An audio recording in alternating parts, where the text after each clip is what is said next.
Greetings, travelers, and welcome to the Retro Wildlands. My name is Nomad, and today we're going to be diving into Afterburner, Black Falcon, an on-rails flight combat shooter on the PlayStation Portable originally released in 2007.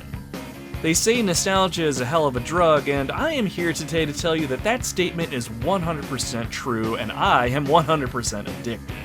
I was about 2 years old when the movie Top Gun came out on VHS, and I remember when I visited my grandparents' house when I was around 5 or 6, and I would watch this movie over and over again. I was in love with the film, and it made me want to become a fighter pilot so bad when I grew up. Spoiler alert, that never happened. But any chance I got to play a video game where I could fly a fighter jet, especially the F-14 Tomcat made famous by Top Gun, I was all over it. When I was older, I got a chance to visit some arcades, and eventually I discovered one place that had a game called Afterburner, a super go-fast on-rail shooter that let me control an F-14 Tomcat with a realistic-looking flight stick. It didn't matter that the game was stupidly difficult, and I ran through my allowance in just one visit to the arcade. I absolutely loved it. Even though I'm 40 years old now, I'm always on the lookout for Afterburner when I visit anywhere with arcade cabinets. So you can imagine how I reacted when I discovered Afterburner Black Falcon existed for the PlayStation Portable. A chance to play Afterburner on the go? Well, sign me up. So, did this game live up to my expectations, or did it crash and burn? Well, strap in tight and prepare for takeoff. Let's take to the skies and check out Afterburner Black Falcon. It was surprising to me that Afterburner Black Falcon had a story to speak of at all. There isn't much here, but I do enjoy that there is some motivation as to what it is that we're doing in-game. When you first start a new game, you're given the choice of 3 pilots. First up, we have Billy Blaze, call sign Sonic. As his call sign implies, he is all about going fast. Next up, Harrison Duke, call sign Bull. Bull earned his call sign due to his preference for solving his problems with brute force and from his arrogant bull-headed attitude. Last, we have Tamiko Rossellini, call sign Shinsei. Her father was a fighter pilot in the Navy, and while watching him and his squadron perform maneuvers in Okinawa in their F-14s, Shinsei fell in love with flying, and she fell in love with the Tomcat. When you choose your pilot, you're met with a comic book style retelling of the events that led you to the start of the game and why it is that you're doing what you're doing. Early in the morning, a hangar containing experimental aircraft was compromised by a small paramilitary force. 13 prototype jets were stolen, and it's quickly determined that the heist was orchestrated by former Scramble team leader Robert Brutti, call sign Forge. He's turned traitor with other members of Scramble team and wants to sell the prototype jets to terrorists and other foreign governments. So now it's up to you to clean up the mess by locating these jets and destroying them if necessary. From here, the game tailors the narrative to your chosen pilot. While the overall story and mission structure doesn't really change, this does offer a slight incentive to play as the other pilots. Sonic's story panels are probably the more interesting as he has more personal ties to Forge, the game's big bad. Diamond, his former girlfriend, also defected along with Forge. It's all an interesting premise, and one that I was looking forward to seeing fleshed out. But nothing really is all that fleshed out, and the story doesn't really get any more complicated than that. Not that it needs to, anyway. Each pilot has 3 cutscenes specific to them throughout all the available missions to explain the story. You get an introduction to the character, an intermission cutscene in the middle of the story, and a cutscene that plays when you finish the game. There's nothing else that expands on anything story-related, and even the cutscenes you do see don't really fill in a lot of the story's plot points. Sometimes on the loading screens we might get something small about our plot or one of the main characters, but it's never anything substantial. Though here's a good one. Apparently Shinsei used to hunt vampires before becoming a pilot. This made me smile, and it was at this exact moment that I accepted the fact that this game was not going to have a grand story. And really, that is perfectly fine. This game knows that too, because this game is all about the gameplay. But before we talk about that, let's check out the visuals just a little closer. Before we start this section, I wanted to mention that I decided to show gameplay footage using an emulator that upscales the graphics and irons out the rough edges. I retrieved the disk image file from my own copy of Afterburner to use in said emulator. However, much of my actual gameplay experience was from my physical PSP for this review. Don't let the upscaled graphics fool you though. This is still a gorgeous game on the little handheld. Now that we have that out of the way, let's dial up these graphics a bit and take a look at what we're working with. While the game wants to try and give us a narrative focused around the pilots, the real stars here are the aircraft. All the aircraft on offer here are real.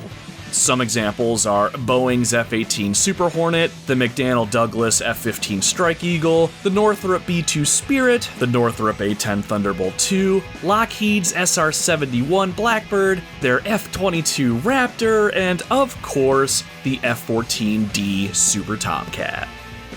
The aircraft are modeled exceptionally well and look great when in flight. I very much appreciated seeing the F-14's wings retract when you hit the afterburner. Oh yeah, that looks nice. You can unlock cosmetic customizations for your chosen aircraft too. Some of the camo on offer is standard fare, and other upgrades are a little out there, but it's all fun nonetheless. See? Check out my super cute pink Tomcat. Adorable, yet deadly. The stages you'll be flying through are pretty diverse.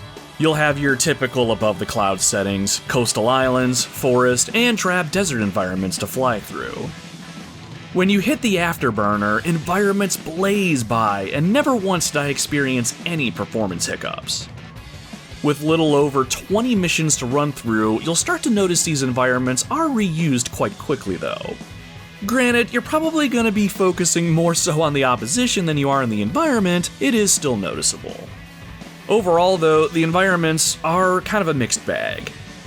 I thought some of the coastal levels looked pretty good with a decent amount of detail, but areas like the desert are boring to look at, though desert levels in most games never really looked all that great anyway.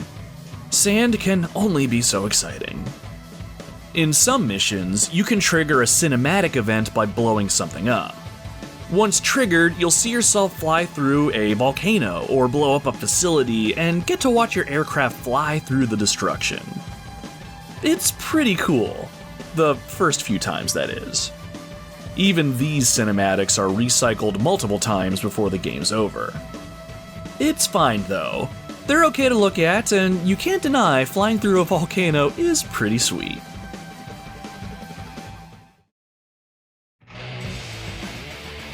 At its core, Black Falcon is all about the gameplay. You'll take flight in whatever aircraft you choose as long as you've unlocked it, and race towards the end of the stage while attacking enemy aircraft and ground units, all of which are trying to shoot you down. You have a targeting reticle in front of your aircraft which moves relative to the front of your jet. When your reticle lands on an enemy, you'll lock on to that enemy. Fire a missile if it's a blue airborne enemy and your missile will head straight to the target. Drop a bomb if it's a green land-based enemy and your bomb guides itself towards its destination. Your lock-on reticle will turn a red X when your ordnance is on the way to the target. Just be careful though, because this does not guarantee a hit. This only means that your weapon is heading towards the target. You also have a machine gun that sprays bullets out in front of you, and it's pretty effective on close airborne enemies. While you're on the defensive, you'll need to evade incoming fire by moving your aircraft in all directions by speeding up, slowing down, dodging, and throwing the occasional barrel roll in there for good measure. It's a sort of dance of death, if you will. While evading incoming fire, you're moving to acquire new targets with a lock-on. You shoot, dodge, roll a little bit, speed up, slow down a little bit, rinse, and repeat. Once you get the hang of the combat loop, it starts to get really fun. I love firing a volley of missiles towards an oncoming cluster of enemies, then entering a barrel roll to avoid all the missiles that they just fired at me. To spice things up and give the game even more of an arcade feel, power-ups in the form of crates tied to parachutes can appear in front of you after you dispatch a cluster of airborne enemies. If several enemy aircraft appear in obvious formation together, killing them will usually net you a crate. Crates are worth trying to take out enemy formations when you can, especially if you're running low on ammo, low on health, or you just want some extra cash to fatten your wallet. Speaking of cash, you accumulate cash as you take down enemies and get a payout at the end of your mission. You can use this cash to upgrade your weapons, increase the power of your afterburner, increase the amount of missiles you can fire at once, and purchase some cosmetic upgrades for your aircraft so you can style it to your taste. As you play the game and get higher and higher scores, you'll increase in overall rank. The higher your rank, the more powerful aircraft you can purchase, and the more you can upgrade the aircraft that you already do own. The rank system makes sure that you don't max out one aircraft to completion just by grinding out the first level over and over again. And it's a genuine accomplishment when you do get that promotion. Missions unlock in order, and before each mission, you're given a briefing which explains your main objectives and some of the bonus ones.